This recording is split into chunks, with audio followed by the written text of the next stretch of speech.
પાટણની હેમચંદ્રાચાર્ય ઉત્તર ગુજરાત યુનિવર્સિટી ખાતે વડાપ્રધાન નરેન્દ્ર મોદીની વર્ચ્યુઅલી ઉપસ્થિતિ તેમજ રાજ્યના મુખ્યમંત્રી ભૂપેન્દ્ર પટેલની પ્રેરક ઉપસ્થિતિમાં વિકસિત ભારત વિકસિત ગુજરાત અંતર્ગત નારી શક્તિ વંદના કાર્યક્રમ યોજાયો હતો, જેમાં વડાપ્રધાન નરેન્દ્ર મોદીએ વર્ચ્યુઅલી ઉપસ્થિત રહી 13,000થી વધુ સ્વસહાય જૂથની 1,30,000થી વધુ મહિલાઓને ₹250 કરોડથી વધુની સહાય અર્પણ કરી હતી।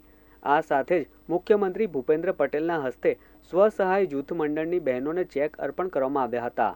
આ ઉપરાંત સિદ્ધપુર ખાતે મુખ્યમંત્રી ભૂપેન્દ્ર પટેલના હસ્તે પાટણ જિલ્લાના વિવિધ વિભાગોના ₹305.03 કરોડના કુલ 145 જેટલા વિકાસ કાર્યોનું લોકાર્પણ અને ખાતમુહૂર્ત પણ કરવામાં આવ્યું હતું।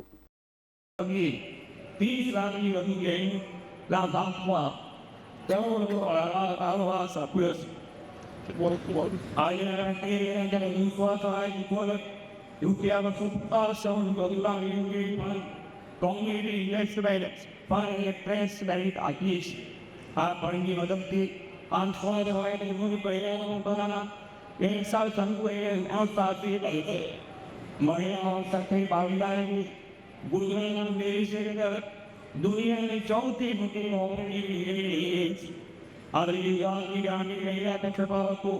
દૂરથી એનો સૂચના મારે છે। આવી વાતની શક્તિ ઉત્સવ અમારા પ્રધાનમંત્રીએ વિશ્વના સૌથી મોટા ક્રિકેટ સ્ટેડિયમ નરેન્દ્ર મોદી સ્ટેડિયમમાં ઉદ્યોગ